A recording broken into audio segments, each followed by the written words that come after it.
It's time for Murphy, Sam, and Jody after the show. You know, it was so funny because the three of us handled the first presidential debate 2020 very differently. So last night, Murphy watched every bit of it. I went to bed before you even came to bed. I'm one of those that, I want to be an informed voter. And, and by the way, we're not going to get political here on this. We're just going to provide some observations. It doesn't matter whether you're for both candidates, not for either candidate or whatever, right? I mean, it's pretty plain and simple that this debate was like none other in history. Well, the thing about it is, too, Murphy, nobody is going to make up their mind based on a debate. Well, they never have. I thought that was really interesting because after I watched the whole thing and bounced around, because I bounced around to all the networks, I just wanted to see what everybody's take was on it. And, most of it was still the frustration over the interruption, the mudslinging from both sides and just all of that. It was just really, it was not anything like I think we've seen in the past. It certainly wasn't decorum. But anyway, I don't think we expected that either at this time. For whatever reason, we didn't expect it to. Maybe I hope to see something because to me, again, it doesn't really matter who you are for, and maybe neither of those candidates is the person that you're planning on voting for. However, a debate, to me, in the sense of a debate, is really supposed to be just that, right? You're supposed to be going back and talking about issues.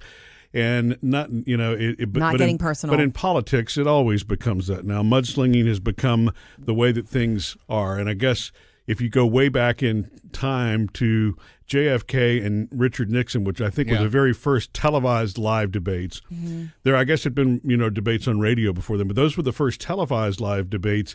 That's where I think politicians learned the look is everything. You know what I mean? Well, because that did help decide that election because Richard Nixon basically after that. Everybody was like, who is this young, strong senator? Well, I will tell you this is what the reason I brought it up is because it's just funny to me is that Murphy watched every bit of it. I watched 20 or 30 minutes and I was like, I'm out of there. I got to peace out. I want to go to sleep. In peace or whatever. And then Sam, you didn't watch any of it. Nope. And Sam's getting all of his recaps on social media today, which is the worst place. It's certainly the most dangerous place. I understand what you're saying. Social media is not the place to get any information. It's but not. Social media and when I got up this morning on social media, I looked over the internet, and the general consensus is that it was what we're saying. What you're saying. So I didn't waste my time on it. And I get the same idea. What's funny about me is that I don't allow myself to get worked up about it. Did you catch what I was doing when I was in the family room with you, Murphy, when it was on? I was laughing. There were parts of it that cracked me up. I almost watched it for sport because nobody is watching it to decide, to see what you think about who. People aren't watching it for that. You almost watch it because it's like, how are they going to treat one another? Yeah. And what are going to be the big sound bites of the night? I guess maybe that's not something that I thought about until they did the poll afterwards, where they said the polls basically showed that everybody felt the same before and after the debate. But that's not something I really would ever thought about. I know that. Kidding? I know that debates aren't the kind of things that are necessarily going to change, somebody's voting position. Ever. That's not what I was looking, for. But I mean, even though I respect what you're saying, Sam, but to me, if you don't actually. If you're going to make an election decision based on what you see third party from someone else instead of you actually doing the fact finding, hearing what the candidates say themselves, then you're probably not doing yourself a favor. You know what I mean? That's really it. But this is also a different time in politics where it is so skewed and so whatever it is now, noisy. There's so much emotion around it that it's difficult to actually understand that, from a debate. So it's funny, I'm sitting here as I'm talking about this, maybe the best thing to do is you actually just go back and you look at the actual record of all candidates to see what they've done instead of what they say. Yeah. And when you do that, you got to find the credible sources to look for that information because all the junk is out there. Right. Yeah. You know what ended up making me laugh and cracked me up was that that Joe Biden was at times looking directly into the camera. I was like, oh, look, he's doing that trick. I say trick, but apparently since the first televised debate, that was one of the reasons. That was one of the things that Kennedy. Yeah. Right. He did that from jump. And over the years I remember watching other debates, years ago, other presidential debates. And it was like, I remember sitting next to someone going, look, this candidate's going to look into the camera and this candidate is not going to, because that's just part of it. And I thought, oh, that was funny. It's just, you just never know what to expect. Mm-hmm. Yeah. The interesting and he did thing, that a lot. Yeah. The televised debate brings a totally different dynamic where if you're not looking into the camera, then there's sort of the lack of personal connection. In other words, it's, if you're not talking to me. Yeah, if you see two candidates arguing with each other, it becomes voyeuristic, and you're all of a sudden listening in on a conversation.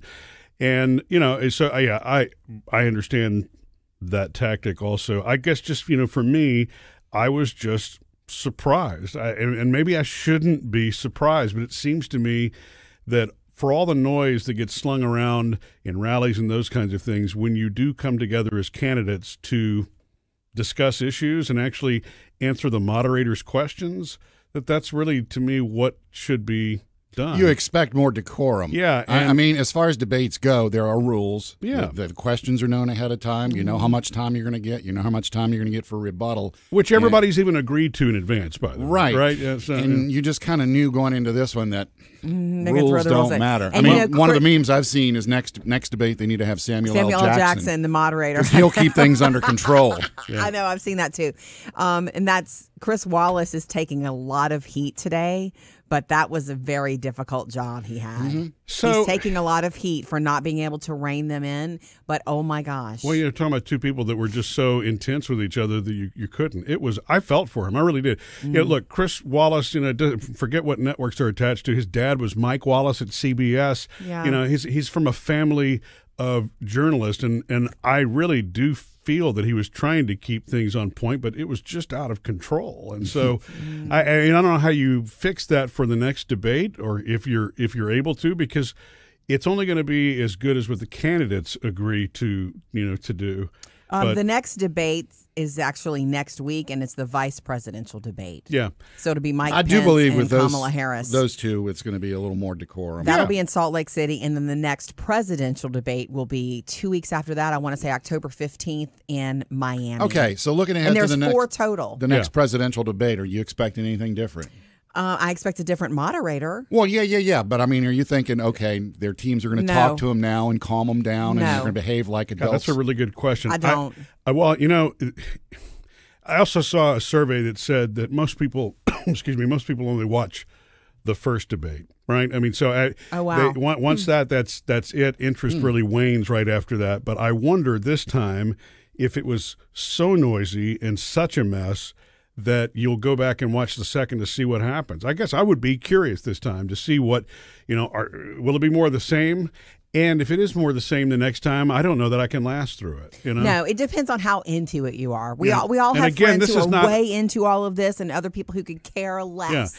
Yeah. And again, this is not, we're purposely not being candidate specific here, because this is not about who you're voting for. This is about a setting, with candidates and a moderator that just went off the rails. And maybe I just don't remember some of them, some of these debates from the past, but I do. I feel like debates have always been this way, talking on top of each other, and they have, but usually dirty. They do stay sort of within the parameters. You do have some name calling, you do have some talking on top of each other, but this was like to the nth degree. Yeah. But you didn't watch it. Well, I don't need to. Sam, I got it all. Okay. Am I lying about anything so far? No, I guess not.